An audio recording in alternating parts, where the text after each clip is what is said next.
सहभागी, सेटअपचा सहभागी, सगळ्या गोष्टी तो सहभागी होतो. तो माझ्या मुखाने बोल, सगळ्याच गोष्टी तो माझ्या मुखाने बोल. येशूच्या नावात मागतो. आमेन, आमेन, आमेन, हालेलुया.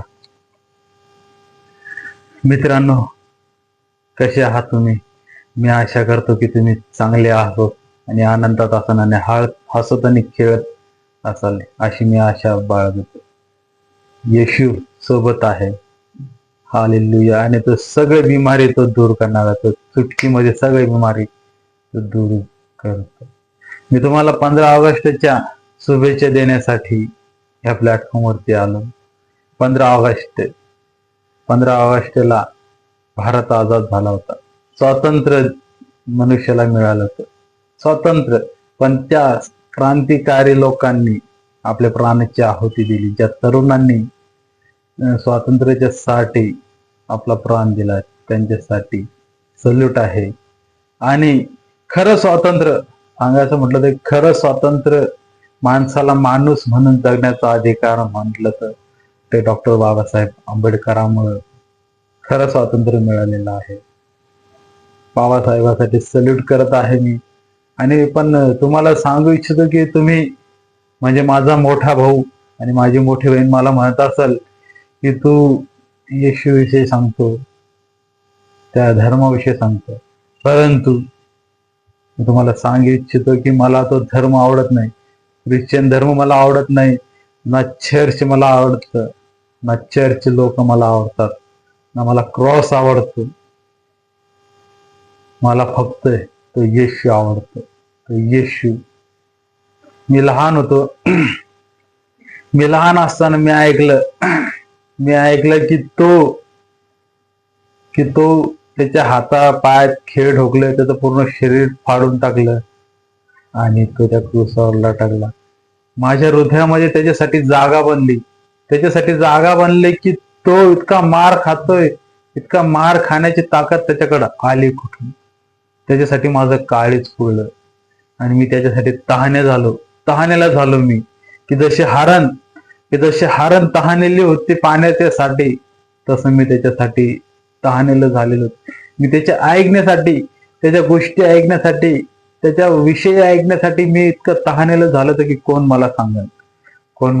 मी ह्या मीटिंग मध्ये जाय, कधी त्या मीटिंग मध्ये जाय, कधी इकडे जाय, कधी तिकडे जाय, परंतु मला त्याच्याविषयी कोणीच सांगणारं भेटलं नाही. त्याच्याविषयी मला कोणीच चांगलं सांगितलं नाही. परंतु त्याने मला तयार केलं. त्याने मला सांगितलं की तू सांग माझ्याविषयी.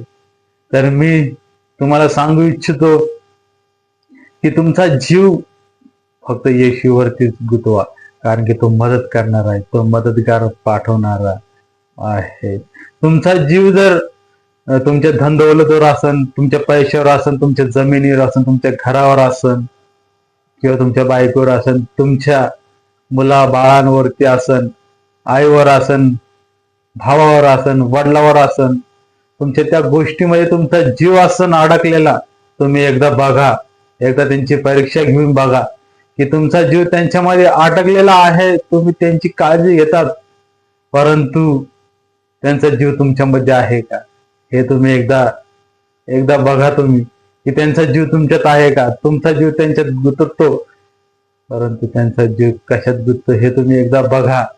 म्हणून मी तुम्हाला सांगू इच्छितो की हे तुम्हाला सोडून जातील, परंतु येशू सोडणार नाही, ना टाकून जाणारा नाही.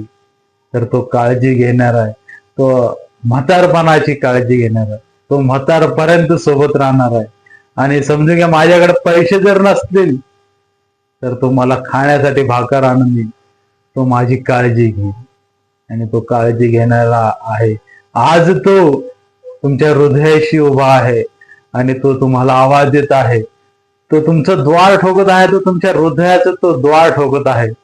तुम्ही द्वार खोला आणि तुम्ही त्याला आवाज द्या, कारण की तो सोडणारा नाही, ना तो टाकणारा नाही, तर तो काळजी घेणारा आहे. तोच होता. तुम्ही विचार करा भावांना की 2026 वर्षापूर्वी त्याचं नाव धुळीमध्ये मिळवलं, त्याचं नाव परत कधीच कोणी घ्यावं नाही, कधीच त्याचं नाव घ्यावं नाही म्हणून त्यांनी त्याला क्रूसावरती लटकवलं. परंतु कालही त्याचं नाव होतं आजही त्याचं नाव आहे आणि येणाऱ्या युगामध्ये पण त्याचंच नाव राहणार आहे, कारण की तो अनंत कालपर्यंत जिवंत राहणार. मला आत्ता माहिती झालं की तो मेला होता, परंतु तो मेलेला नाही, तो जिवंत आहे. थँक्यू.